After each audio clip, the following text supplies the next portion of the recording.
Based and LaMelo Pill. Welcome. Hope Let's everybody, go. Another one. hope everybody's had a wonderful time away from us, but we're back now. Mm-hmm. It is fucking Sunday.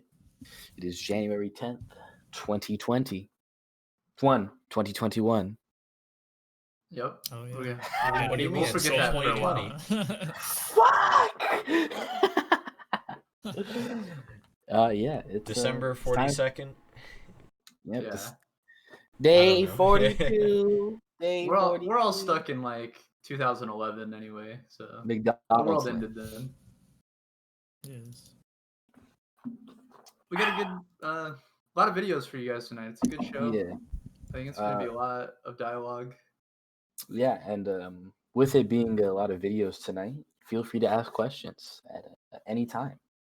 We are, Yeah, I think that's kind of the animus of the. fucking day, dude. What do you say? You just, little boy.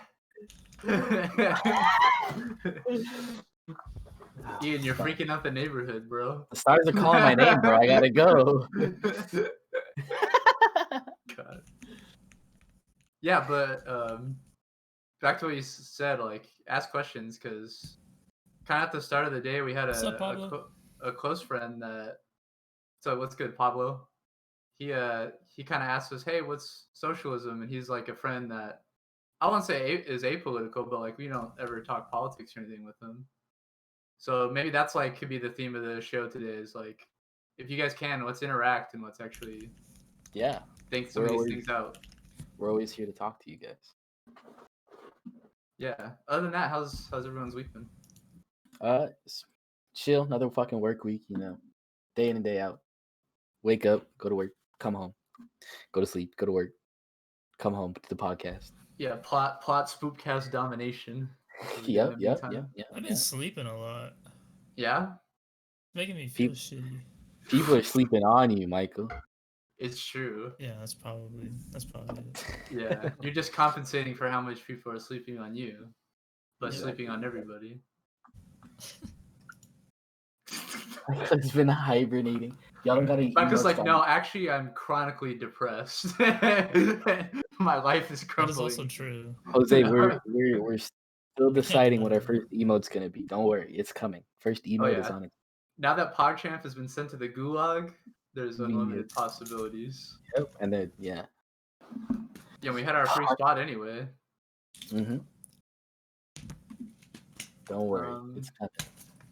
Carlos, Michael, you guys have anything to say, or no? Do we want to jump into the show? No. There's our no contribution from Shane. Yep. No, I'm good. All right, let's do it then. Let's open my contribution. Let's open the first article here, so I can just preface it, and then we'll watch the video, and then we can discuss. And we just talked about this because Julian Assange was up for extradition trial, and we thought that was donezo for him. He was coming to the United States to get tortured. But alas, that did not happen, which is a good thing. But, obviously it's more complicated than that. And I want to tell that story because I think it's important. And as we've highlighted before, his case is the most important case in terms of free speech and, journalistic rights and all that in the world right now. This is from the Real News Network. They do great stuff. They have a good YouTube channel where they do a lot of stuff too. And the amount of content they post. Oh, it's ridiculous. Yeah, like they pump out videos. Like you'll never not have something to watch. There's always something going on in the world, and like 20, 30-minute videos, like every day. Like it's ridiculous. They say here non-extradition ruling a win for Assange, but not for press freedom. A UK judge's ruling has spared Julian Assange for now, but advocates warn the court's rejection of Assange's free speech defense could stifle investigative journalism. This is by Yasail Noor. Hope I'm not slaughtering that. A United Kingdom judge ruled on Monday that Julian Assange, the founder of WikiLeaks, should not be extradited to the United States because it could endanger his health. It says, quote, I find that the mental health condition of Mr. Assange is such that it would be oppressive to extradite him to the United States of America, unquote. Judge Vanessa Barretzer said. Nearly all arguments from Assange's legal team were rejected, but the judge said she could not extradite him because of concerns over his mental health and risk of suicide in the U.S. And yeah, that was the only reason he basically didn't get extradited, is because she doesn't want personally to be responsible for Assange killing himself in jail. So what she's essentially done, the judge, Vanessa Barretzer, is just delay this whole process, because now the U.S. is going to appeal. So And- Julian will still stay in jail until and it will go to a higher court where they can extradite him now, and it won't be on Yeah, her. I was about to say it's gonna go just to a different judge. Yeah, They're exactly. delaying this again. Yeah, and they're just, they're torturing him because they're just leaving him in maximum security prison in England when he doesn't deserve to be in prison at all. And yeah, they're not even. He's just sitting in limbo now because now the U.S. is going to appeal this extradition case. As it says there, they talk about Kevin Gastola, and that's a resource we've pointed out, and he's a good journalist. Let's pull up the next video, and Kevin got interviewed on a bunch of different small news outlets, and maybe over the week we'll highlight some other ones too. But I thought the one with Dora was actually good because he gets pretty much to the point. And yeah, let's play it and then we'll discuss.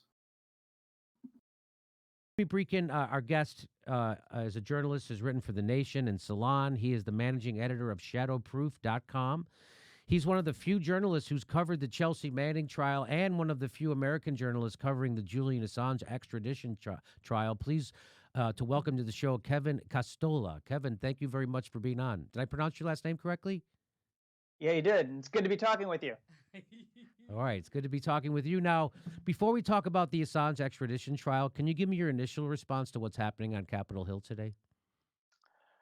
Yeah, I think I share your sentiment that I don't have anything against storming the Capitol, except it seems that these people are completely batshit crazy and doing it for the wrong reasons. I'd rather see people storming the Capitol for Medicare for all. I'd rather see them storming the Capitol for some $2,000 survival checks every single month. I'd rather see them storming the Capitol for an array of policies, maybe to end some of these wars that are still ongoing in the Middle East and throughout the globe, maybe to stop some of our interventionism in parts of Latin America. But they're there because they've been lied to by Republicans about what happened with the election.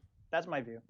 Yep, that's exactly right. Wouldn't it be nice to see people on the left with that kind of enthusiasm for protest? Yeah, and I'm fond of Brianna Joy Gray, and she talks about how people have to make plays for power, and we simply have a left that is pretty much impotent in the way that they act, and they don't try to take these kinds of acts, and they're all so concerned that it might fail and it's not going to work. And oh my God, what happens if people look at us and we look like fools?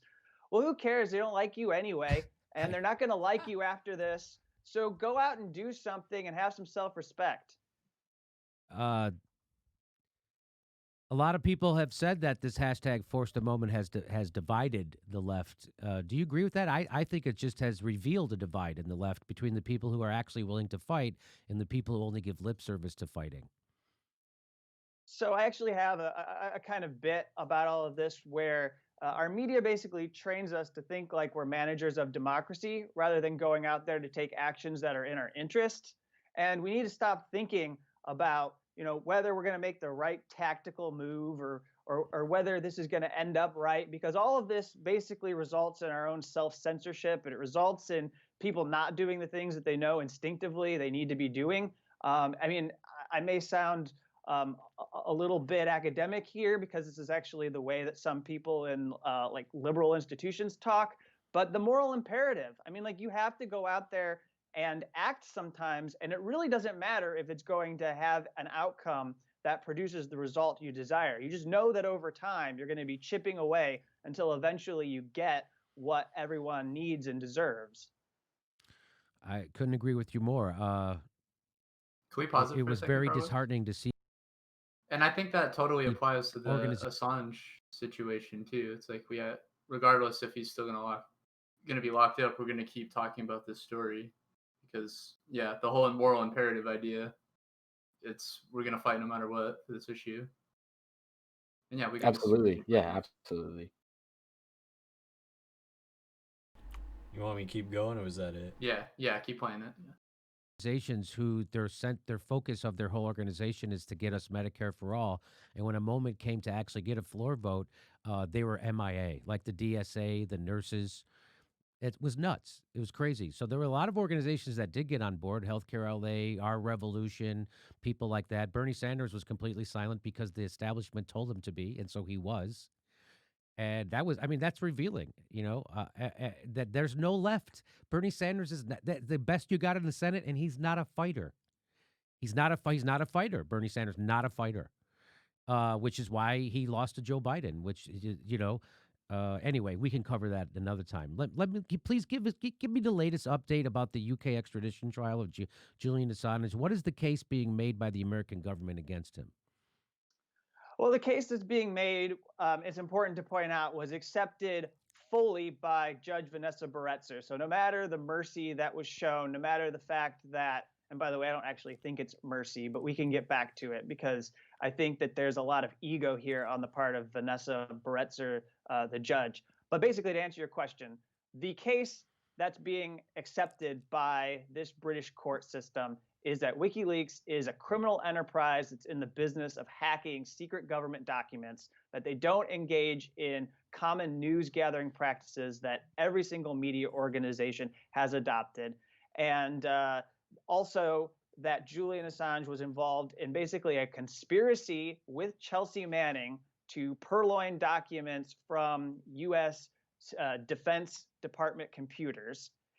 And they always act like they deny the reality that Chelsea Manning had a security clearance and had access to these computers the whole entire time. I mean, I covered every part of Chelsea Manning's case back in 2012 and 2013.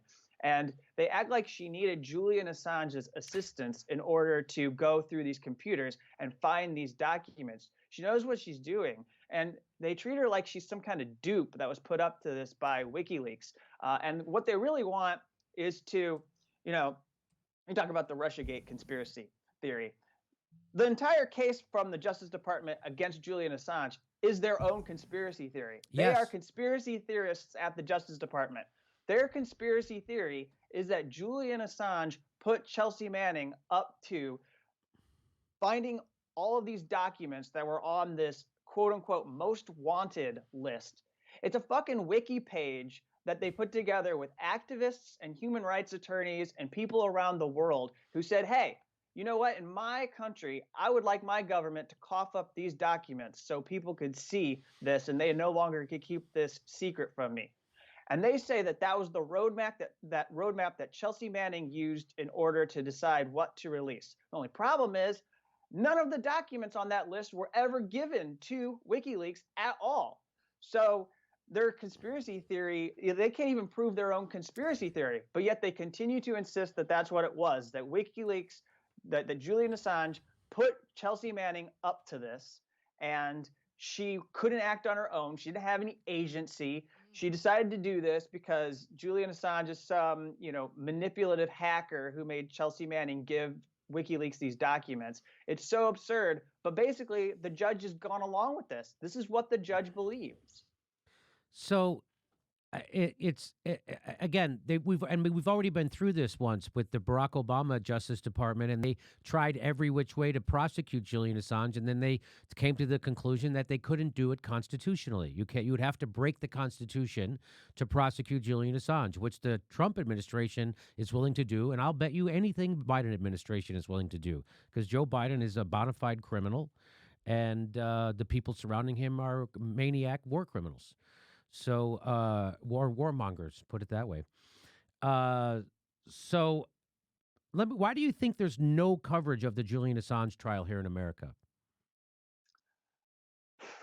It's because they have absolutely no solidarity for Julian Assange. It's because they don't see in him themselves. And that probably makes sense to you because you spend time on your show constantly calling out the media for not caring about U.S. imperialism, for not caring about crimes that are committed against our own people here in the United States.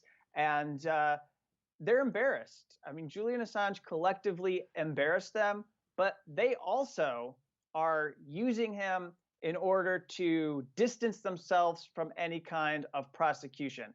It's sort of like that old cliche, they want to have their cake and eat it too, basically, because they want to publish these documents. They want to get awards for those documents, but they don't want to take on the risk.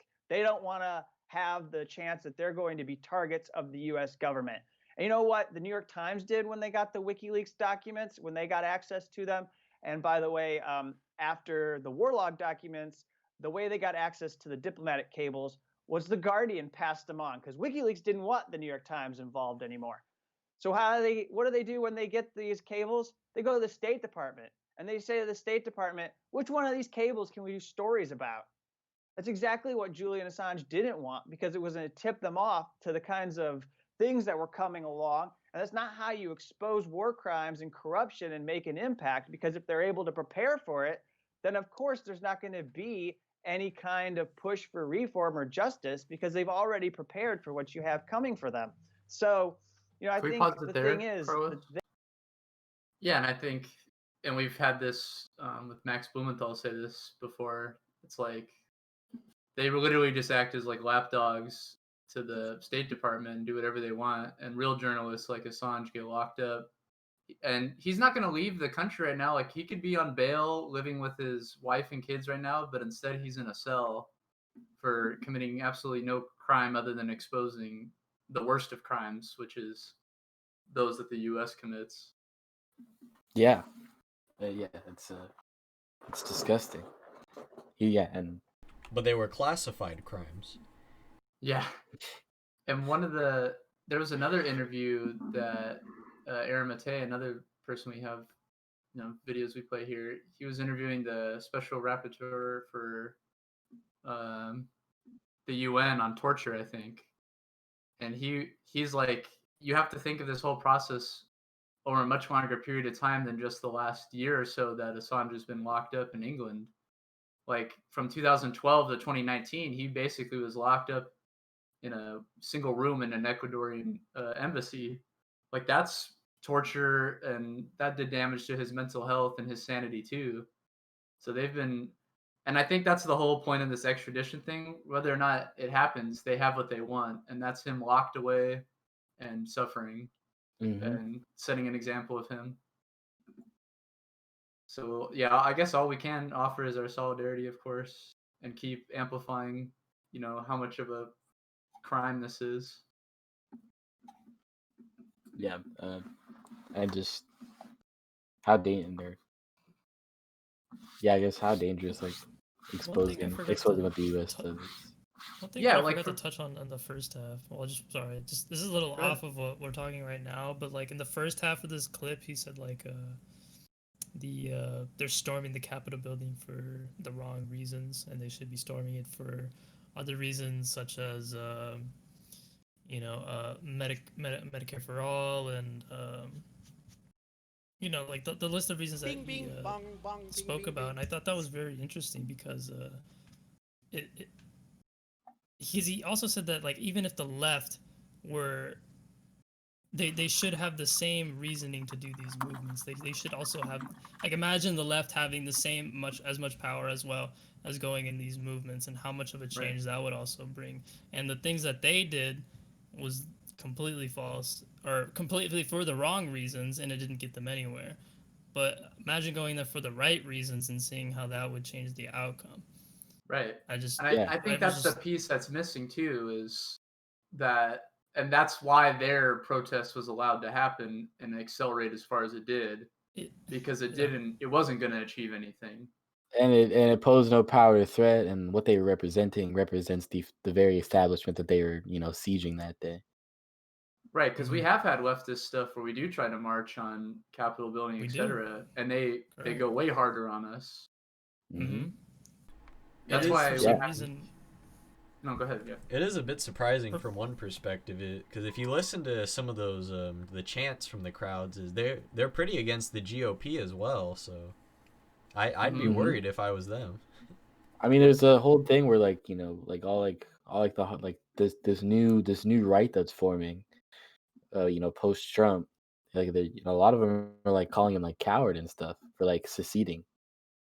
Yeah, Like, and just other it's like, stuff. and they're even it's like they're even They're splitting from realizing Trump. that they're disappointed by the promises that he made that he didn't held up to, which of course was going to happen, and they're now just realizing it way too late. Well, the problem is I think their hatred's already been directed not towards Trump for not actually pulling through. It's to everything else. I think I was gonna say I think it's more to the fact that they can't use him to be more authoritarian and further crack down on our rights. Right. They're mad. Yeah, this new right is they're upset at him because previously he was literally just the Republican Party's pawn. Whatever they wanted him to do, they would make him do. And now that he's finally seceded and talked about a peaceful transition, and you have people like Pence turning on him, yeah, they're definitely pissed off that they exactly. They don't want anything really. They want Donald Trump. That's all. That's the only coherent ideology. And now that Pence turned on him, now they really fucking hate Pence as well. Right. They've turned on him now. I mean, I would expect them to, I think as things develop, it will be interesting to see what happens too. Because like, look at it's interesting to observe the reaction of like, I don't remember the woman that was killed. Her name that was killed when they invaded the Capitol. But it's like it will be interesting how in what way that radicalizes those people, because they all shot a woman. They all saw a woman get shot who was unarmed. Like, Ashley Bibbett is her name. Yeah. Is that her name? Yeah. Yeah, and regardless of what you think of the situation, she was shot and she was unarmed. And that's gonna change the mindset of those people to a degree. I still don't think they have a coherent ideology because they go in there. And some of them fight the police, but they're like, but the police, they're on our side. They're taking selfies and shit. Yeah. It would just be more interesting to see, how they secede from. Yeah. And the Republicans keep them under control and use them. This is something we're briefly going to talk about later in the show as well. Yes. Also, in the middle of that whole deal talk, Leo rated us with 2 viewers. Thank you, Leo, and welcome. Appreciate that. Thank you. I wanted to say something, but they were talking, so I don't want to interrupt. But yeah, thank you. We saw it and we appreciate it. Our beautiful Raiders. So yeah, we can free Assange. Let's move on from this. We have 2 Richard Wolff videos, but let's get into this first one. This one is from the Gravel Institute. This is a new video featuring Richard Wolff, and the title is "Does Capitalism Actually Reduce Poverty?" And this is something that is talked about a lot, Sony. Or he'll talk about it in the video, but yeah, let's listen to Professor Richard Wolff. Love you, Leo.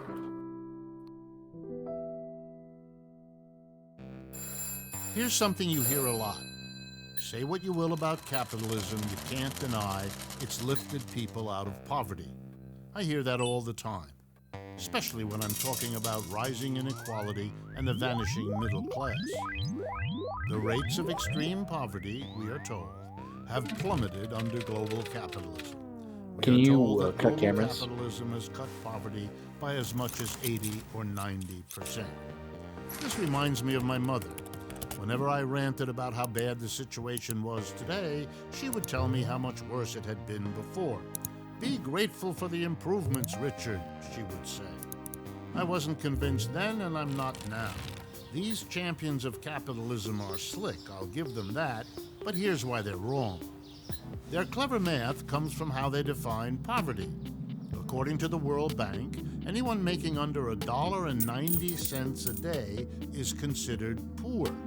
Everyone else is okay. But that number isn't actually based on the living costs of any actual person. It's totally arbitrary. Could you live on $1.90 a day? The United Nations doesn't think so. They say everyone would need at least 4 times that, $7.40 a day, to get the absolute minimum for, quote, basic nutrition and normal human life expectancy, end quote. Using this more realistic number, the number of people in poverty has actually increased over the last 4 decades to a whopping 4.2 billion. Poverty has gone up, not down. But hey, at least the proportion of people in poverty has gone down, they might say. But what's actually the reason for that? Was it really capitalism that was our knight in shining armor? As a matter of fact, almost all of that reduction in poverty has been in one country, China, not in the countries where American-style capitalism was exported. China accomplished this with massive government industrial spending and social programs that it calls socialist. With a few exceptions, the rest of the world has seen very little progress in reducing poverty. If you exclude China, then not only has the number of people in poverty increased, but the proportion of people in poverty hasn't fared much better, ticking down a measly 5.4% over 40 years. At that rate, experts project it would take more than 200 years to come close to eliminating poverty. And that's only if there are never any recessions and the global economy manages to reach 173 times its current size. No one expects either of those things to happen. Already, the crisis caused by the coronavirus pandemic has made years' worth of poverty reduction worthless. 100 million people have fallen right back into extreme poverty. But the problem isn't the viruses. Viruses come and go. The real problem is the system, a system that implodes every 4 to 7 years, pushing more and more people into deep poverty, and which has absolutely no protections for ordinary people when it collapses. Even the defenders of the system have started to admit just how flawed it is. The World Bank itself now says that reducing inequality by just 1% a year would lift more people out of poverty than increasing economic growth by 1% above current forecasts. That's not to say some things haven't gotten better, but where they are, it's because of ambitious government programs. That's why Cuba, an avowedly socialist country under a decades-long embargo, has a lower rate of infant mortality, a higher life expectancy, and a higher rate of literacy than the much wealthier United States. And that's Facts also don't care why about the your countries feelings. with the lowest Those are poverty facts. are places like Denmark and Finland. Actually, It's no looking at the mystery. statistics, No advanced economy has ever achieved low poverty rates without high levels of government social spending. And the fact is, capitalists have always fought against those policies, against progressive taxation, against minimum wages, against social welfare programs, against union bargaining. Poverty has been reduced not by capitalism, but in spite of and against capitalists' opposition. So it's not just that capitalism doesn't fix poverty. It plunges more and more people into desperation so that the system can survive. The rising number of people in poverty can attest to that. And despite what the inaccurate statistics might suggest, as long as we have a system designed around profit, that won't change.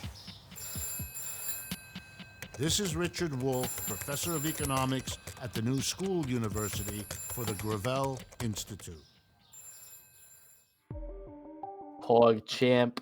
Great video. Yeah, great video. Richard Wolff is incredible. Yeah, and just the way they edit everything and the animations. Make it very It's understandable. Right, they Yeah. take the PragerU approach, but without Exactly. being brain dead and bot Exactly. like oil interests. Yeah, and as Jose pointed out, he said, "Is the minimum wage $7.50 federally because the poverty line is $7.40, and then it's actually $7.25." So Right. not only is Hello. $7.25 so not only is the minimum wage, not a living wage, it's not like as I said in chat, it's not a survivable wage. You can't Right, that's That's just lower saying than what what people you need think to it feed is. yourself. Like, exactly. Forget about having like an actual prosperous life. They're not even mentioning how much you need to It's literally just to survive, get by. literally. Yeah, get calories into your body. Not die. And in regards to like the title of the video as well, like the whole point of the video, I've heard a lot of people say that capitalism increases our wealth and that lets us prosper economically, which, like the video just suggested, it doesn't actually do that. It does the opposite. I've heard many people argue this, and I've gotten into arguments saying that it literally doesn't, and just what Richard Wolff just stated, that this is exactly the opposite of what happens. And I think he put it in a very good point and very comprehensible point as well at that. But just the idea that it I've brings heard. prosperity to all of us. Somehow Yes. it's going to trickle down. Yes. And like the conservatives always like to say, fucking facts don't care about your feelings. And as Michael said, those are the facts. Here is literal. This is empirical data. This is factual facts. Yeah. Factual facts, not fake news, lying media. Not fake stream media. Yeah. I mean, Yeah, I've he also completely heard, demystifies it. I've also heard people say that capitalism helps you start businesses. And I don't know if this is completely true. I have no idea. I haven't really looked too far into it, but they say it helps you. It helps people who want to start a business to get started and get going, right? But in the long term, you will eventually start hurting yourself and then going into people say it will reduce poverty. When it doesn't, it does the opposite. But the argument that it does more good than bad I think is completely false. Yes, I think that's his point. It's just it doesn't create a greater prosperity for the mass of us. It does the opposite. It reduces it. I mean, yeah, like if you just want to, like, off the top of my head, if you think capitalism helps more than it hurts, like, quite literally kills at minimum 45,000 people a year. Highs in the 65,000 for no health insurance. Yeah. Because they can't get, and not anything fancy, basic health coverage. Nobody, for a minimum 45, you see highs in the 65,000 people every single year just die because they can't. They get sick. You still have thousands of people globally, and here and people here in the United States as well dying from from symptoms of famine, despair, even suicide, etc. Exactly. Yeah. And Jose just brought up in chat. Sorry, but he says that it makes it easier to start a business. Isn't that like the American dream thing? And that isn't. I think that was Michael's quote, point. Is the American dream. Yeah, that's how they justify it, is by saying that's how they justify anyone can make a small business, anyone can start up, anyone can. But the reality is that's not true. Only in this system, only a handful of us can, and they're going to do everything to accumulate the wealth at the top while leaving crumbs for us at the bottom. They use it as an excuse to make it right. Yes, to justify to everyone, all the little people, why they should put up with this system. Well, it encourages unjust actions to reach the top. Yes, greed is good. It becomes our mantra. And I guess, go ahead. Yeah, I was gonna say, they always say the real competitions with capitalism. Capitalism creates the most competition, and they never make the distinction of whether that's good or bad competition. In capitalism, you have bad competition. You have people wasting resources just to inch over other people to get. You have multiple companies making vaccines. Yeah, exactly. And then like Jacob was saying, the accumulation. 6 megacorps own pretty much everything you see in a grocery store at all times. I think it's 12. Right. I think it's 12 megacorps own like almost all news media, all mainstream news media. And that's not competitive. That's just exactly where's the competition when 6 megacorps own almost every single item you see in a grocery store at all times, any grocery store you go to. Like, competition to people means like innovation, the making you want to work to achieve something greater, more. And I would make the argument that capitalism does not. It doesn't percolate that kind of behavior. What it really does is just, like Carl said, it feeds off of that behavior which is natural within people. Yes, and it enables it. The need to tells consume. them that's good. Like, we all have to consume basically to exist, and capitalism exploits that. Yes. Capitalism says, you consume infinitely. And once you've accumulated Or it, there's it no tells need you, to limit it at all. oh, you need to eat. Oh, you need to drink water. Pay for this. They commoditize necessity. They commoditize inelastic resources. The demand for them. Like, and an example of that is the housing crisis, and this is something we touched on just last show, and then I think we touched on it again the show before Thanksgiving. The housing crisis and the homelessness crisis is just completely made up. It's all literally a result of capitalism. Under the organization that is our economy, that is capitalism, there's a market for an inelastic resource, which is a house, somewhere to go home at night and sleep to escape the Which we elements. have enough for everyone now, without building anything. Exactly. There are more empty homes all across the United States right now than there are homeless people. So the obvious answer is give every homeless person a home, no more homeless people. Decommoditize the housing market. There should be no housing market, as well as things like healthcare markets. I don't think there should be markets for like private schools. Think about what the markets not create. Like with the housing markets, it doesn't create low-cost, affordable housing to make sure that everyone has a roof over their head. It creates super over-the-top, luxurious housing that can sell for a lot of money to rich people.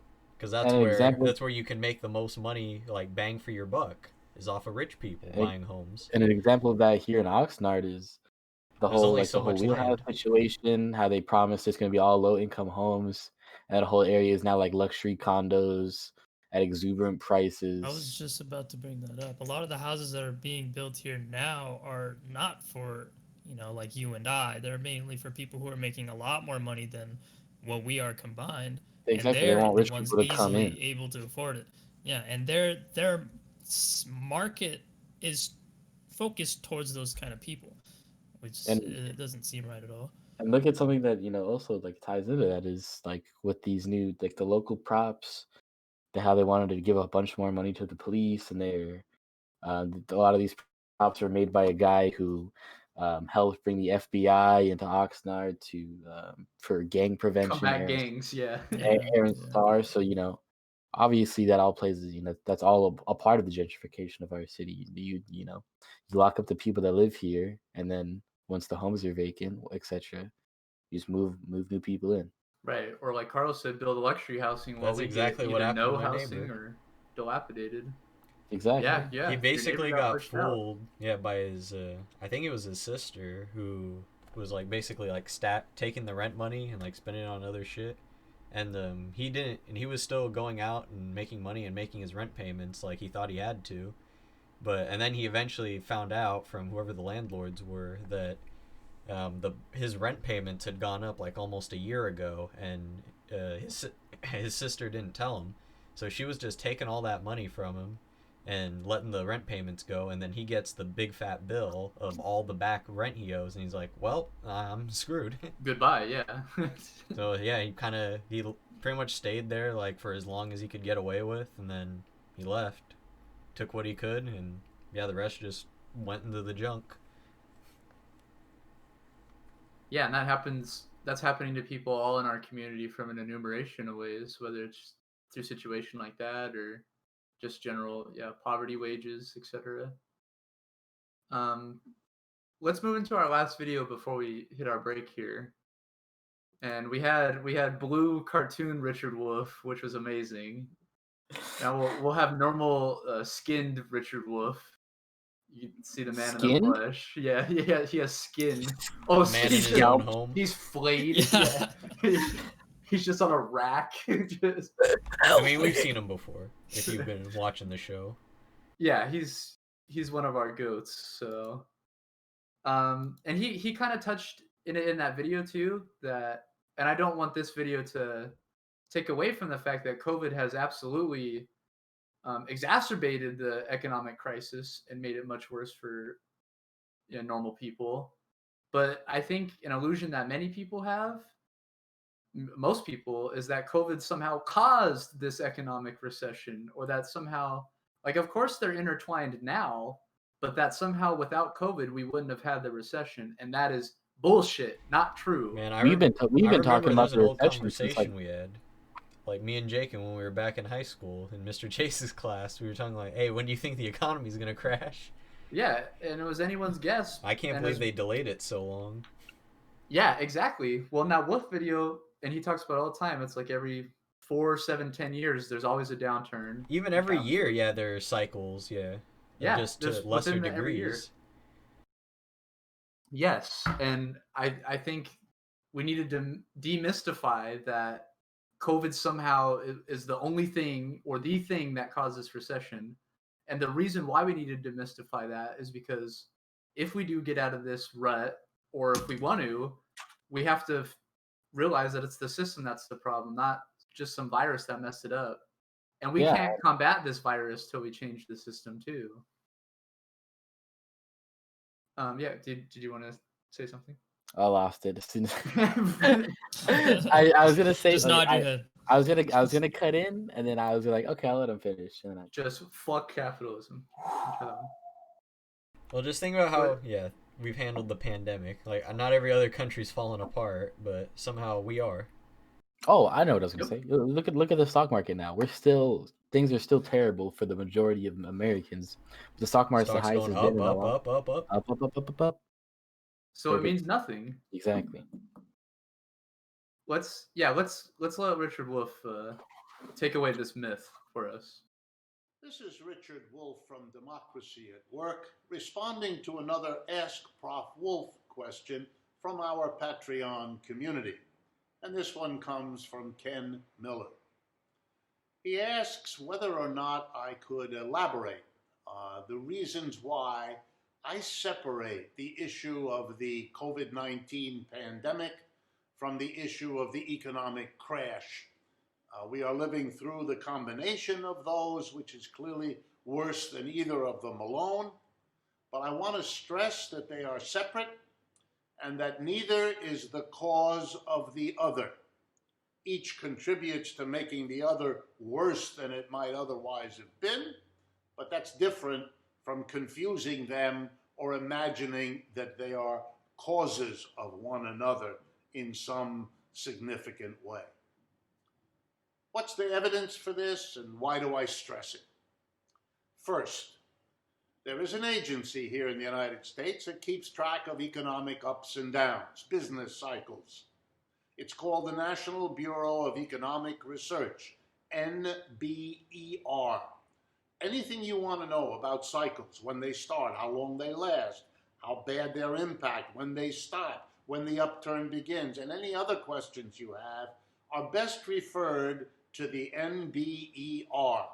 You can go and find them on the internet. They have more information about the business cycle than you probably want. They say that the current economic crash, or if you like, recession, or if you like, depression, we have many words for these things, began in February. And every report I know of says that the pandemic, the virus, hit this country in March. So clearly, one happened before the other. I don't think anyone has suggested that the crash caused the virus. That would be a bizarre stretch, and I'm not aware of any significant argument to that effect. I have, however, seen a mountain of arguments to the effect that the crash was caused by the pandemic. Indeed, it is often referred to as the corona or COVID crash, the economic downturn being somehow associated as a necessary consequence or part of the pandemic. And for me, that's equally nonsense. And it's not just that they didn't happen in the way that the story suggests you ought to believe. No. There's plenty of other evidence. By far the most important is the following. Capitalism as a system, and by capitalism I mean the arrangement for producing goods and services such that a small minority employers have all the power, all the decision-making apparatus in their hands to determine what an enterprise produces, how it produces it, where it produces it, and what is done with any profits generated by an enterprise. The vast majority of people involved in an enterprise are employees, and they are systematically, legally, ideologically excluded from the decisions made by a tiny minority, the owner, the board of directors elected by the major shareholders, the family that owns. These are tiny minorities of people within the larger community of any enterprise. And yet they are charged with all of the determinant power, and consequently, they are the ones who become wealthy, whereas the employees, no matter how successful the company, much less so, if at all. You all know this.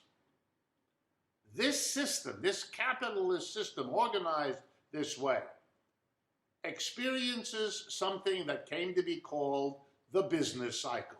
It came to be called that over the last 300 years because wherever capitalism has settled in as the economic system, north, south, east, and west, Western Hemisphere, Eastern Hemisphere, you name it, it has had a crash, a downturn, a bust, a recession, a depression. You get the picture. Every 4 to 7 years, on average, it's an average. So sometimes it takes longer, sometimes it's not that long before the next one comes. And what are these crashes? They're always more or less the same. Suddenly, significant numbers of people are thrown out of work, lose their jobs, through no fault of their own. Their work is no less productive or important today than it was yesterday. Yesterday they were working, today they were laid off. Ditto, companies that produce as well as they often did or always did are suddenly without customers, are suddenly unable to function, are suddenly unable to get loans, are suddenly unable to sell.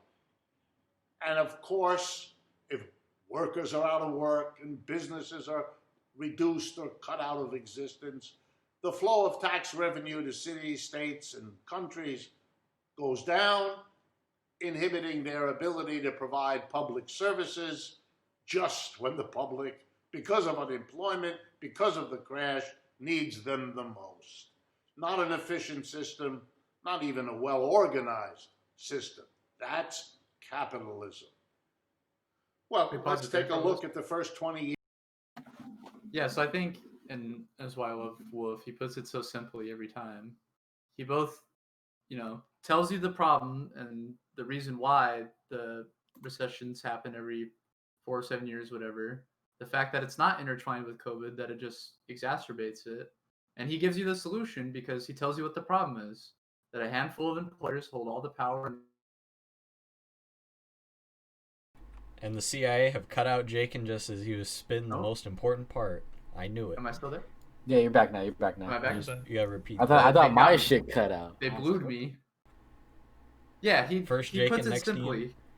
It's about worker cooperatives. It's about us owning the means of production, not the small group of employers, because that's what creates the problem, and that's what creates things like this, massive recession that's inherent to the business cycle, and it's what's exacerbated, COVID and all the other horrible things. And And then that's our reality. And that's what Jose was saying in chat earlier. He was like, so pretty much every president term every presidential term that there's economic downturn, and it got me thinking. It's like, either we get a right wing psycho who, deregulates the market and fucks over the working class, or we get neoliberal austerity, which does nothing, exactly, which is just slightly less bad than just far right psychos. slightly less. But still helps the financial industry. And Exactly, doesn't and threaten still continues to carve out the working class of this country. So don't think for a second it's good. Yeah. But don't worry, for all those people who are worried in the financial sector, Biden's got you covered. Yeah, He's he your will. guy. The neolibs got you. My oil stocks are protected. My 1 cent in oil stocks. I don't know if this podcast is gonna work out, but I have about 3 million assets right now in oil companies that I'm sitting on. As soon as I get this bread, who's Marx? Yeah, as soon as I get this Joe Biden 2K stimulus, I don't even know how to say his name anymore. Who? I You love eat Adam. oil? I love Adam oil up Smith, that the bread father and of eat it? capitalism. Hell yeah. Free market capitalism Mineral lifts you rich? more out of poverty than any other economic system. You guys like Wait. PragerU? I love PragerU if they're gonna give me money. Yeah. I'm a grifter. Do you guys want to move into our break here so we can Yes, get let on us. to the... Let yeah. us. We'll be Let's right back, us. everybody, after this song. I hope you guys are enjoying the show. If you do, please drop a follow if you're new. If you have an Amazon Prime account, please link that to your Twitch and you can give us your Prime sub. It costs you no extra money and it only helps support us. And if you sub, you're more likely to come back. So that means you're growing the community as well by being here with us every day. So yeah, we'll be right back after this song, guys.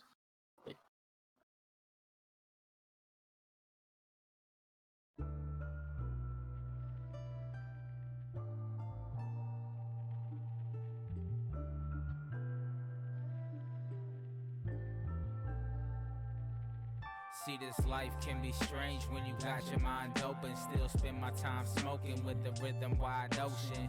Life can be chill if your skills are developed. If you ain't trying to get this paid, then shut the hell up. Life can be strange when you got your mind open. Still spend my time smoking with the rhythm wide ocean. Life can be chill if your skills are developed. If you ain't trying to get this paid, then Into shut the hell existence up. I have spoken. Masterpieces niggas be quoting more than words. Shouts to Mark Ford, I put it in motion. Been an uphill battle, I plateaued so I'm coasting. A little nigga been cold, now I'm frozen. Fuck dreaming and hoping, must find a way before the walls start to closing. Nights longer than division, still haven't found the quotient. Depth of shatter make me feel like I'm floating. These headphones take me to a place to ease the stress that I'm holding. I feel like Shaq, fourth quarter in the paint and I'm open. The instrumental is the canvas, so I paint that bitch golden. You ain't supporting when I blow, don't come towards the explosion. I stay down cause I had confidence in what is unfolding. Still I'm humble through it all, but watch your step when approaching. Dump the clip, cock back and reload it. Nigga, drop the tape, these niggas finally noticed. I soul searched and found the missing component. See, this life can be strange when you got your mind open. Still spend my time smoking with the rhythm wide ocean. Life can be chill if your skills are developed. If you ain't trying to get this paid, then shut the hell up. Life can be strange when you got your mind open. Still spend my time smoking with the rhythm wide ocean. Life can be chill if your skills are developed. If you ain't trying to get this paid, then shut the hell up. My mind is ill mental, killing instrumentals. Every line I combine is at its full potential. Murder she wrote once I started ripping tissue. In and out of the booth, the truth is I miss you. I can't stay away, I'm addicted, it's official. My baby girl is telling me to stay away from pencils. It hurts her every day knowing that I dedicated my whole life to the music. Now I'm suffocated, stuck in two worlds great, now it's complicated. I'm a fool for this shit. Time is wasting, my concentration is racing, pen penetrating, but at the same time I don't know why I'm hesitating. Moving slow, thinking damn shit I gotta go. Time is ticking, it's nearly the end of the show. I can't move, I can't breathe, I'm out of control. Look into my eyes, pierce them down to the soul. See, this life can be strange when you got your mind open. Still spend my time smoking with the rhythm wide ocean. Life can be chill if your skills are developed. If you ain't trying to get this paid, then shut the hell up. Life can be strange when you got your mind open. Still spend my time smoking with the rhythm wide ocean. Life can be chill if your skills are developed. If you ain't trying to get this paid, then shut the hell up.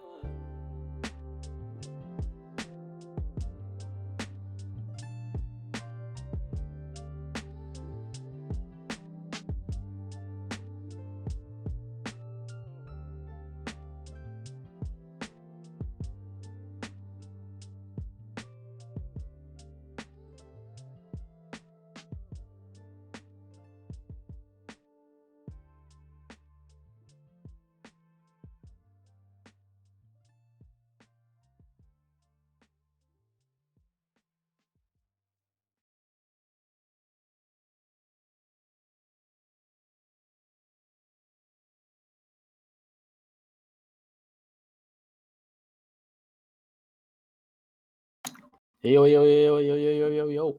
It's good. We're back. We're back. Welcome.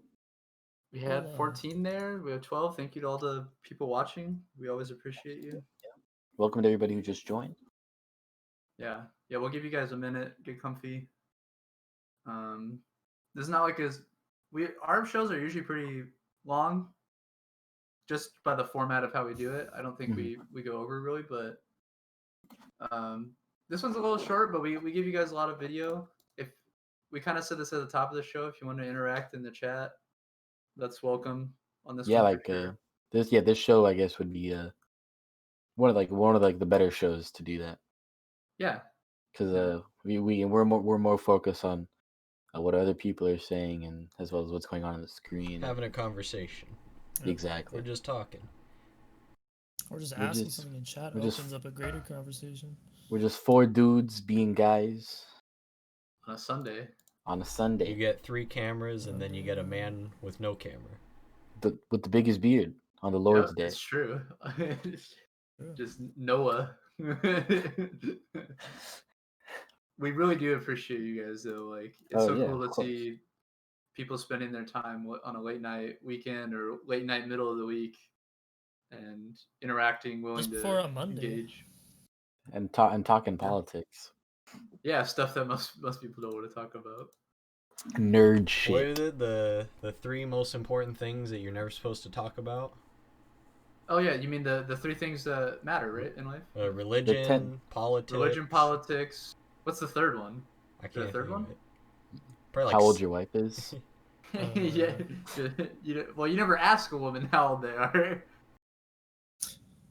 Yeah, I know it's all politics and religion though too, which is hilarious. It's like, all right, let's not talk about politics. So you want not talk about anything, and then cool. The most important thing. Yeah, but it's cool. There's a place and a time. Yeah. Nope. Oh yeah. No, which is all the time. When everything is politics. Yeah, when everything's the political. You can be a bitter partisan hacker. You can have a good, honest discussion.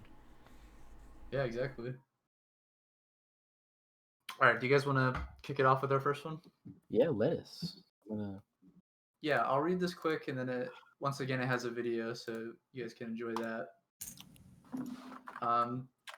This is from GregPalace.com. He's done forever a bunch of investigative reporting. A lot of it's on voter fraud and voter suppression, stuff like that. He does good work. We actually had an article when we were doing our election coverage that I brought up that was talking about how states like this could easily be taken by Trump due to stuff like this. Yes. Yeah, we did. And it was kind of the thing we kept re-echoing our whole coverage night almost.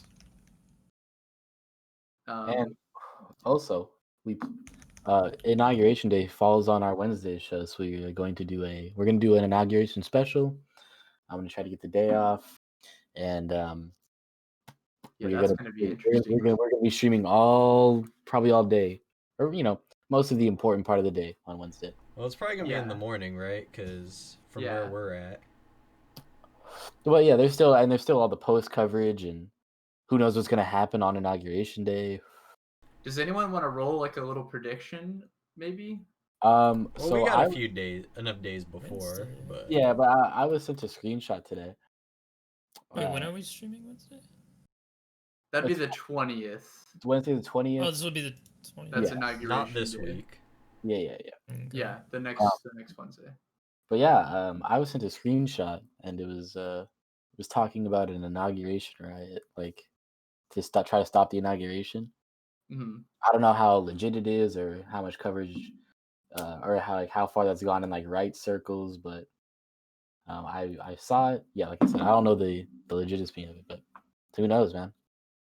My only prediction is I'm just imagining they're gonna make DC like a fucking military no-fly zone that day, basically. I was thinking that too. And even though they're gonna frame it as it's gonna be protection against right-wing, radical people, the reality is they're gonna crack down on a shit ton of left protesters that day.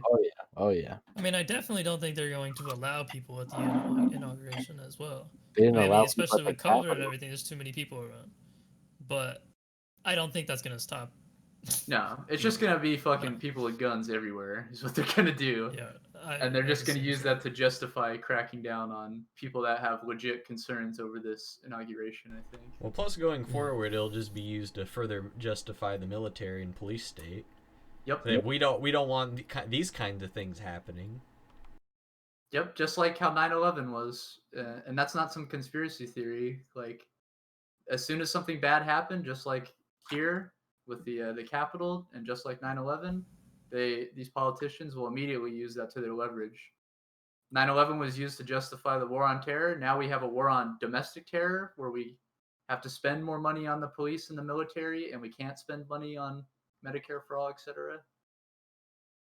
I guess that's my inauguration prediction. That's what they're gonna do to us. Like, it really shows how the Iraq War was a dividing line, because all the people who were arguing against U.S. imperialism for so many decades, to just have that thrown in your face. Yep. Yeah. Yep. Yeah, and they're just gonna do that. All the people that have been fighting for defunding the police, now they're gonna have the threat of domestic terror as an excuse being thrown in their face now. And it shows how the establishment will just ignore like the real issues and solutions. Yep. Yeah, they're not here to actually solve domestic The people terror. are out here trying to solve these things and come up with solutions because it's so bad. But they're just ignored. Yep. Yeah, they let these radical groups continue to happen because it's to their advantage. They get to make a boogeyman out of them and use it to further repress us. Let's move to the palace thing so we can get through it. And the reason I wanted to bring this up is the Senate races in Georgia are done now, but point is there was all this talk of voter suppression, voter fraud, etc. And the work Greg Palast done on it is good, and it's something that's not talked about in mainstream media. The actual voter suppression that's done by both parties.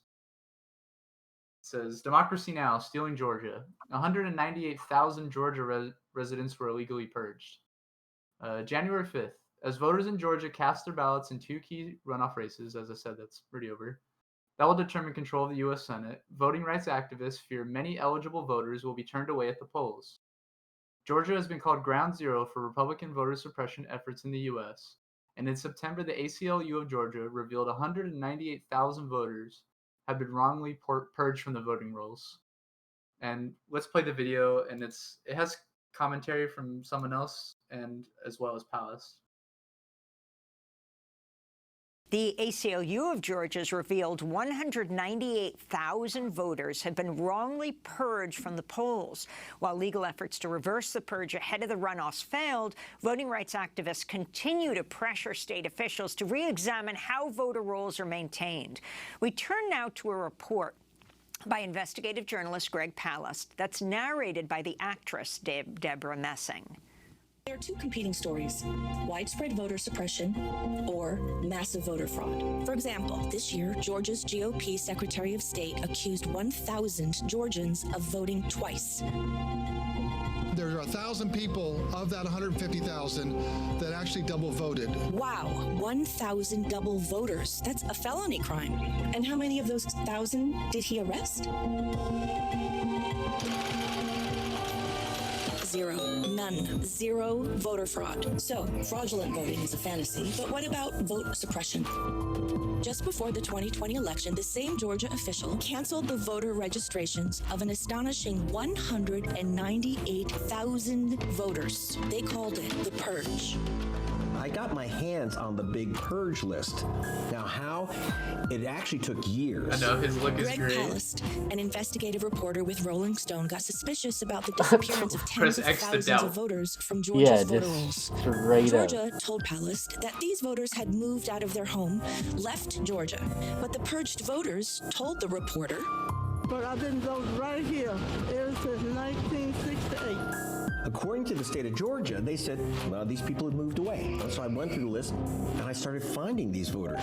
I've lived in this house for 20 years. And I've been living in this house 13 or 15 years. I had been purged from the voter rolls. Haven't moved, and my name was not there. So what's going on here? The state says these voters have moved, and here they were. Who knows if you've moved?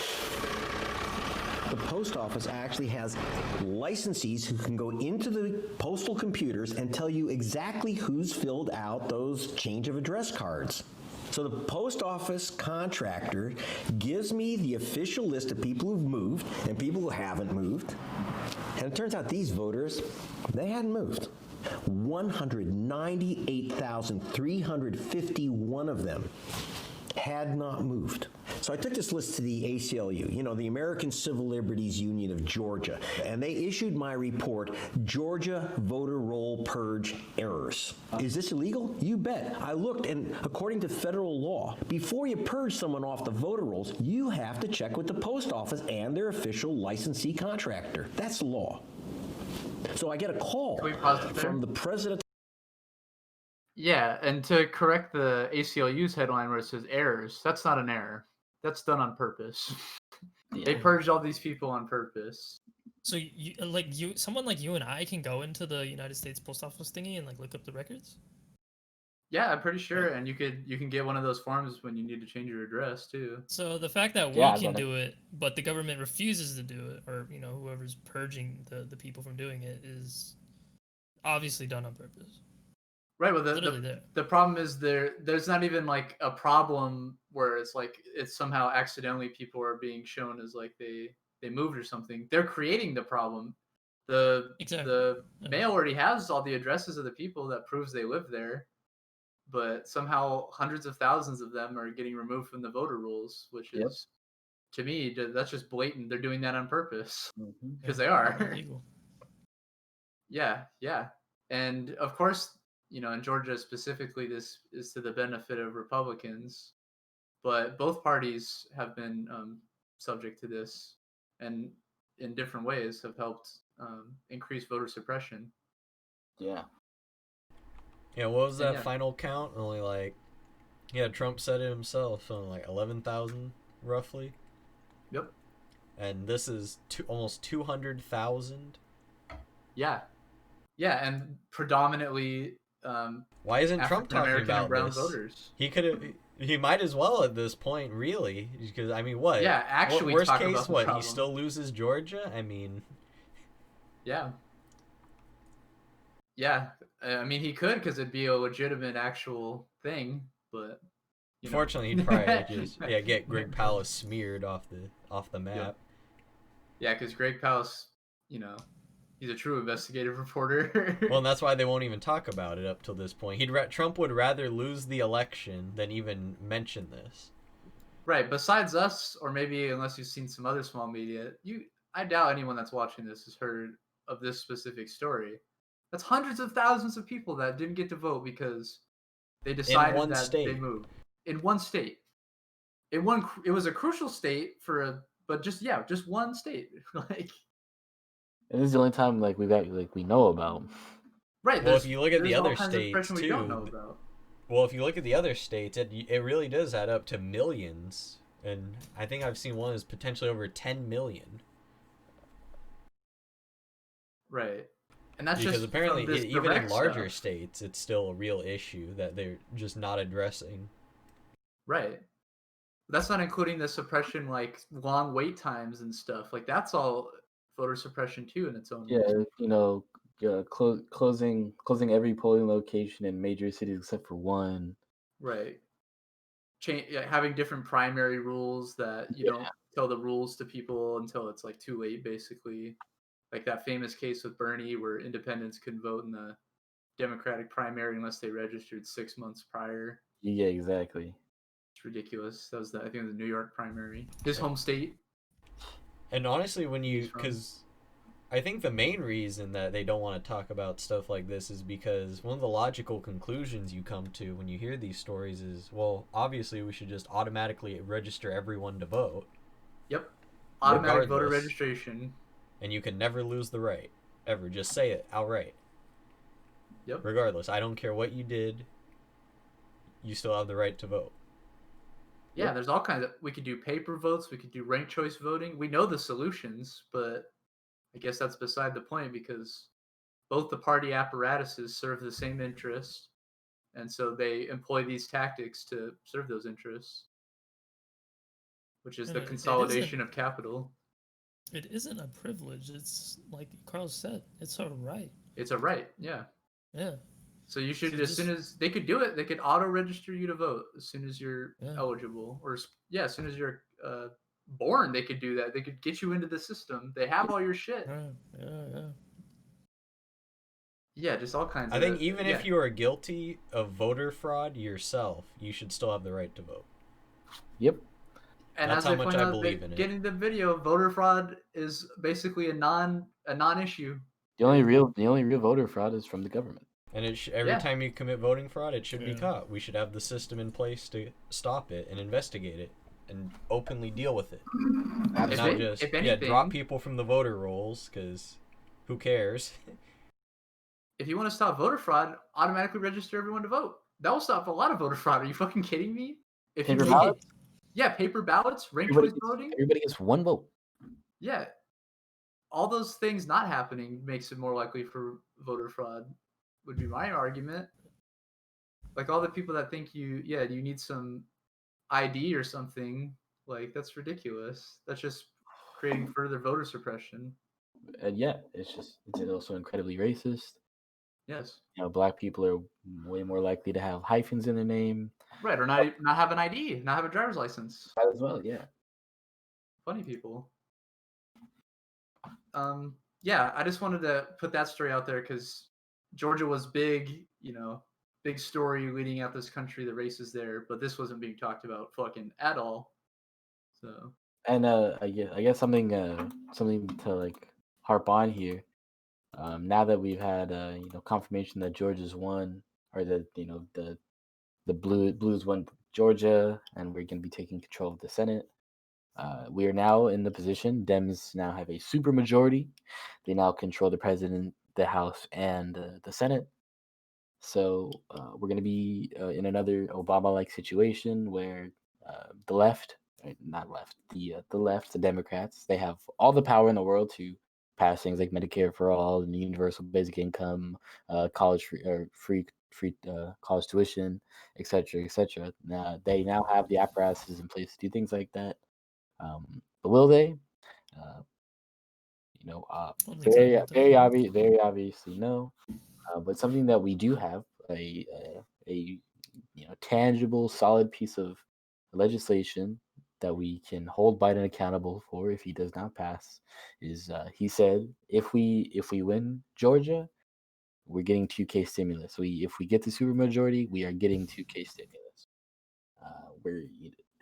We've had now a promise from Biden. Just tweeted it either today or yesterday.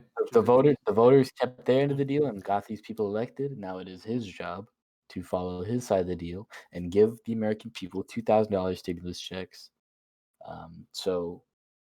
It's very important that every single person watches very closely, very attentively to the coming days, to the inauguration, and the days following.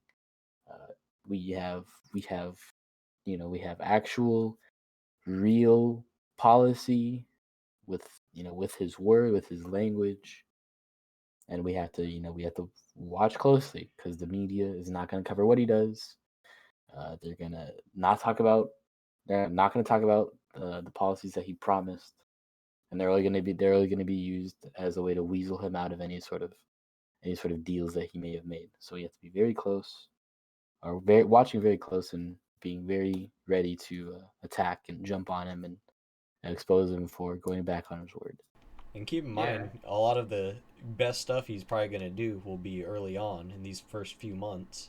Mm-hmm. So even if he does do some good things, don't let him off the hook. He wants a strong start. Exactly. And we would say the same exact thing if this was Bernie. Yeah, absolutely. Or anybody. Exactly. We very much need to make sure they stick to their promises, as well as do everything we can to put pressure on them to make the right decisions. And I don't care if it's Bernie Sanders, Kamala Harris, Joe Biden, whoever. Does not matter. We need to do our part to put pressure on them to do the right thing. Don't let these fucking shitheads tell you they can't give you this stuff too.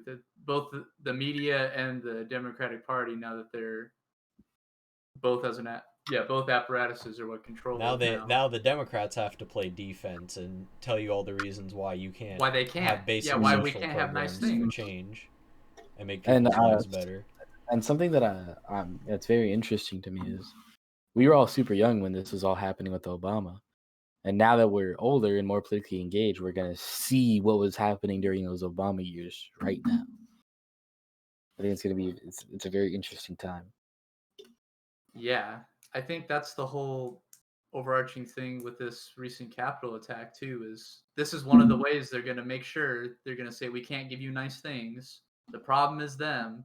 We need to use all of our leverage and power that we have to further the military state, to further the security state, more spying, more surveillance, more censorship on Twitter, Facebook, etc., more banning of accounts of, both people we don't like, the right, but also, as we see in the left too, like there's a pod called Red Scare Pod that they're not like fucking some CIA pod or tweeting like, Trump shit, like saying they're gonna fucking blow up another country or anything, and they got banned from Twitter. Yeah, just a leftist podcast, and this is something I talked about, like,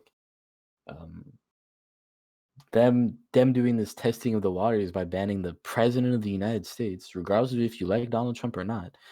He was the president of the United States and was banned off of social media. If you think just because he's nasty, it's not about principles. If it was about principles, fucking the New York Times shouldn't have a Twitter account. Exactly. It got us into a shit ton of wars. Mm-hmm. And that's what it proves. It's not about principles. It's not about the issues. And like you said, we have all to the times they've excused atrocity. Yes. Joe but now Biden, it's okay because we can use this to justify more crackdowns on the left. Yeah, and if there was more principles, Joe Biden would have a Twitter either because he was a heavy pusher for fucking the wars in the Middle East. Like, yeah. If you want to be principled about this, let's be principled about this. But don't sit here and just hide behind that you're principled just because you think Trump's nasty. Yeah, exactly. It is absolutely not okay that any president, regardless of how fucking stupid he is banned and his voice is silenced. He was on Twitter tweeting about almost tweeting us into hot wars, and they didn't ban him. That wasn't bannable. Yeah. That wasn't bannable, and it shouldn't be. Still, we need to. We're not calling on that, but it shows the hypocrisy. Exactly. We need to know this stuff's happening. But yeah, as soon as there's impeachment talks in the last 2 weeks of his presidency, and it's by Cheeto in the White House, now they ban him. Now when there's no pushback because he's not going to be president anytime soon. Right. So there's no reason they're not losing anything. There's no jumping for positions. So say if you want to this is a pretty bad time too, because with the Biden about to be inaugurated, you don't think this is going to piss off a lot of Trump supporters? It's going to instigate people. Now they feel justified that look, they are against Trump. He got banned from all the platforms. The social media platforms need to be held accountable as well, and I think a lot of people are misunderstanding that. Yes. Yeah, I think it was Noam. I'm sure other people have said it too, but Noam Chomsky's like, we got to fight for the freedom of press for even the people we most despise, because we have to realize that they're going to turn this kind of big tech in Silicon Valley is going to turn that power they have to censor onto us, which they always do, as has been documented and is happening now. Yeah, just fucking don't let the Democrats or the media tell you they can't give us Medicare for all, $2,000 checks, any of this stuff, because they have all they got everything they wanted, and we had to vote for we voted for neoliberal shill Joe Biden. We gave them everything we wanted. We fought bad man Trump. We did everything they said we were supposed to do. We gave them Nancy Pelosi back. Yeah, we gave them Nancy Pelosi back. We gave them all the things they wanted, and we got none of the things we wanted.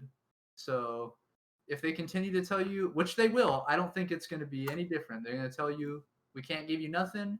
The problem is Trump. We got to prepare for the next 4 years of radical right extremism with Trump. We can't move too far to the left. We got to stay within bounds. So this is going to be all their excuses. And yeah, we noticed a lot of people vote for Trump, so now we got to stay more moderate, and we're gonna have Republican voices in our administration.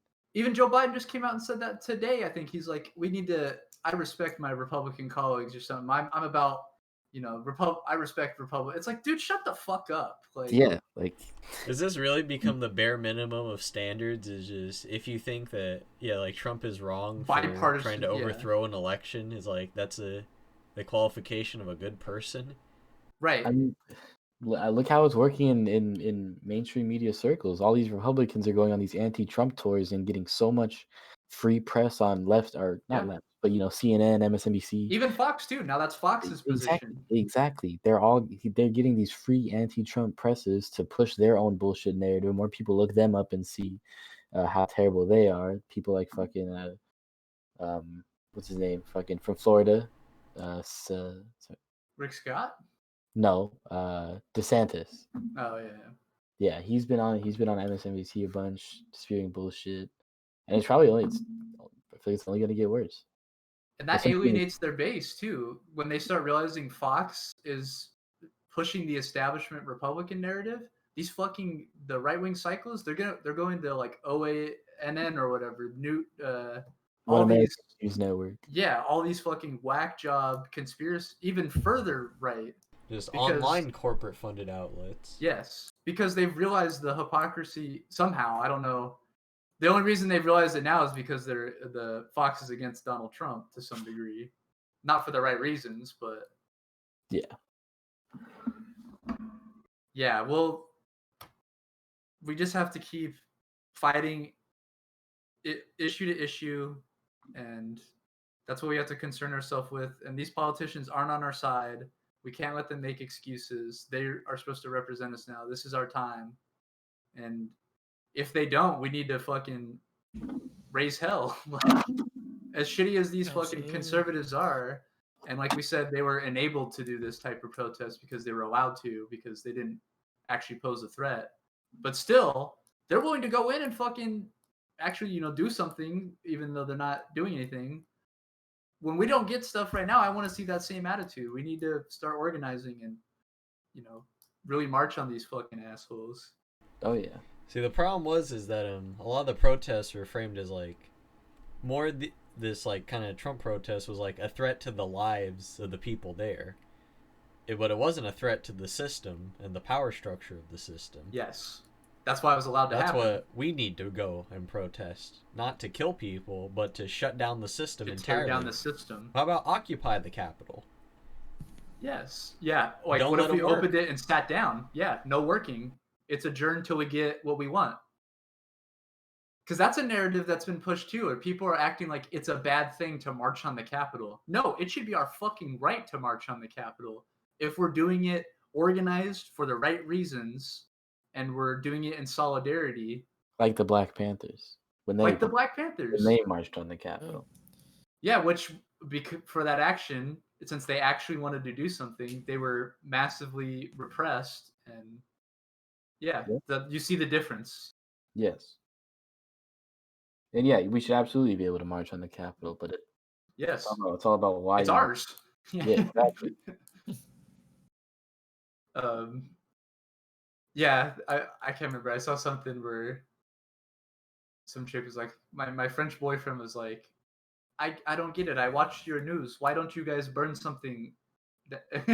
Why don't you burn everything down? Why aren't they destroying things? Yeah, why aren't you guys destroying things? Like, where are your green lasers? Yeah, why don't you guys have yellow vests on? What are you doing?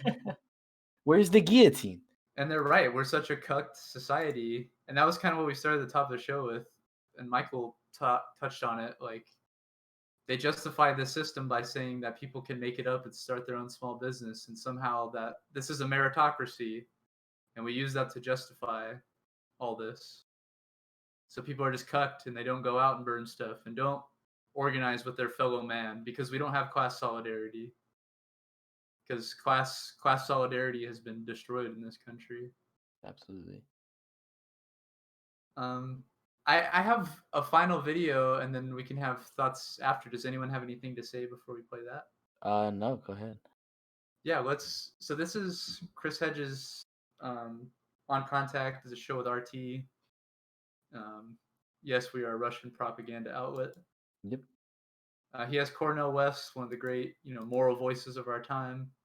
He always says you know, even if he says something I already knew, he says it in a way that, you know, I couldn't have said, and it just makes me completely redigest what I already had in my brain.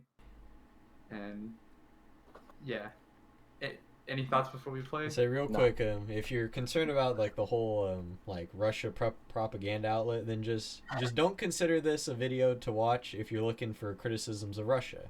I mean, simply that. If you want criticisms of Russia, go turn on the television, and they'll give you empty bullshit all day.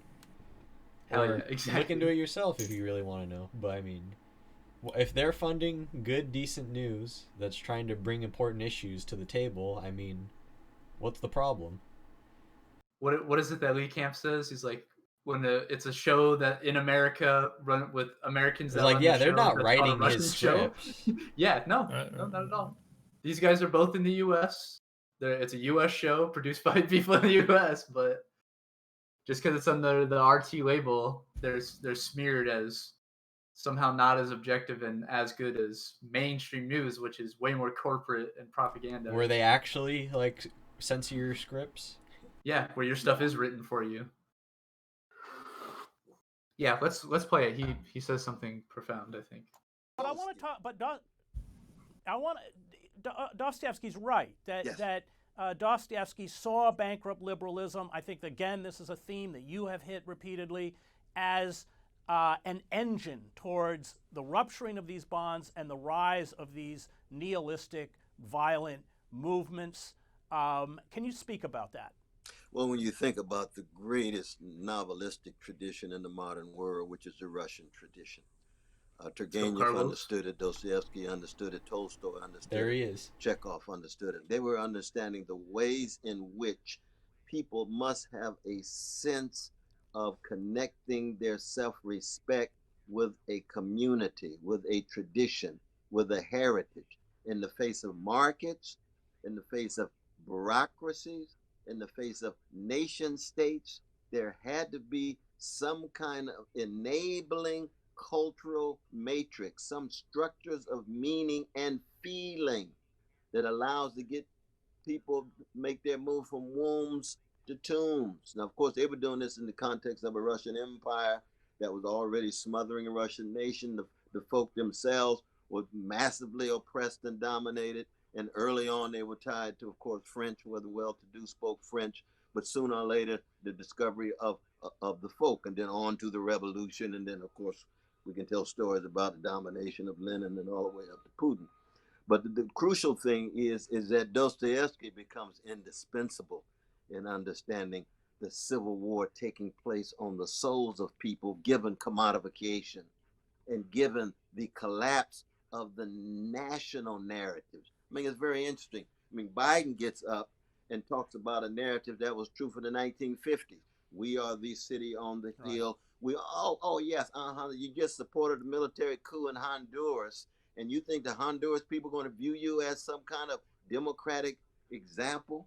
We know the histories in Iran. We know Guatemala, Brazil, the Dominican Republic. We go on and on and on. What, 267 interventions in 67 cities since 1945. That's American foreign policy. But then on the other hand, you get Mitt Romney. We can't have self-government without a commitment to truth. When was the last time, not Mitch Romney, Mitch McConnell, we can't have self-government until we have a commitment to truth. Politics can't be just a matter of power. He's the example of the most raw commitment to power that we have. Here comes Schumer. The most important thing is democracy. Since when has the corporate wing of the Democratic Party with neoliberal policies not been tied to big money and Wall Street and Pentagon militarism? So the nihilism is overwhelming because people are saying, my God, this hypocrisy is out of control. This greed is out of control. What are the countervailing forces that allow us to fight against it? Fewer and fewer. And that's part of our challenge here around the world. Fewer and fewer. How do you hold on to honesty, decency, kindness, commitments to justice, honest and being unflinchingly candid about the grimness and yet still being willing to muster the courage to hold on to a love of truth and goodness and beauty, and for a Christian like myself, the holy. of God. Let's pause it. I want to there for ask once. about Biden. Yeah, I think he puts it beautifully that I think the point was that they're just all these contradictions we're seeing within the political class as they're lying to us because they do, regime change, et cetera, in the one hand, and then the other hand they act like they have some commitment to democracy or something. And I think Cornell's point is we see all around us, whether it's in the movements of Trumpism or other movements, we see a general nihilism because people see this hypocrisy and they don't know what to do about it because we don't have, as he called it, countervailing forces, socialist programs, unions, etc., to fight against that. And our fight is building that stuff because that's the only way to fight, militarism and all these other evils. Cornell's. I hope he outlives me. No, yeah, Cornell West is fucking amazing. Just hearing him talk is nuts. Yeah, and he just the moral point he puts it on. Yeah, and then not like how you're just saying, like he'll just take something that I've already heard or I've already said and just flip it on its back in a way, and it makes me like think about it in a different way. As well as and his overall just mannerisms, just right.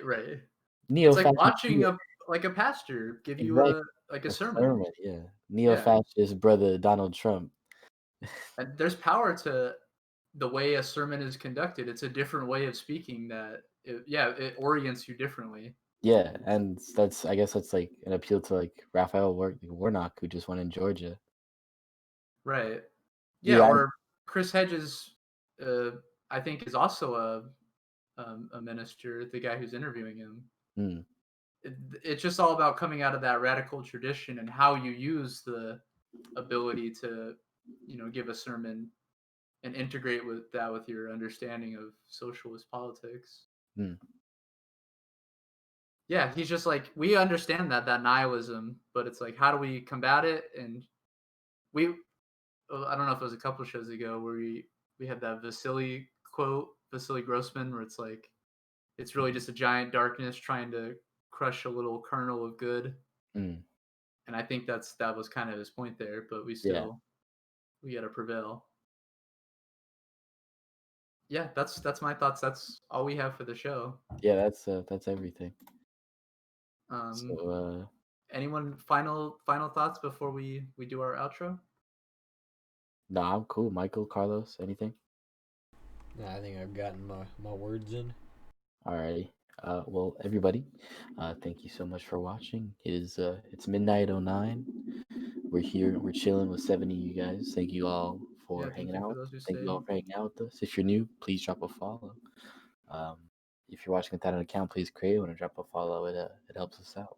Yeah, we understand things are starting up for people now, so we're probably gonna have a little less viewership when we do these like super late shows, but I mean it's understandable. Yeah. We appreciate those who can still stick around. Yeah, well, and we'll always be at like 15 for a minute, so it's still And then everything's always gonna be on YouTube, so if you miss one of these shows, just check the YouTube. Everything's there. Everything's timestamped. Even a little, even the little bar, you can click on different parts of it to get to what for your convenience. For your convenience, yeah. Go check it out. I'm glad they added that feature. And yeah, it's sick. And then keep updated with us on Twitter and Instagram. That's where we do all the updates for the shows. That's all at Spoop Podcast everywhere. Michael can go and type socials really quick. But yeah, that's everything for the show. Thank you guys so much. We really appreciate everything. We'll be back here on Wednesday to talk to you guys about politics. And hope you guys enjoyed everything. We will be back on Wednesday. Later, y'all. Later.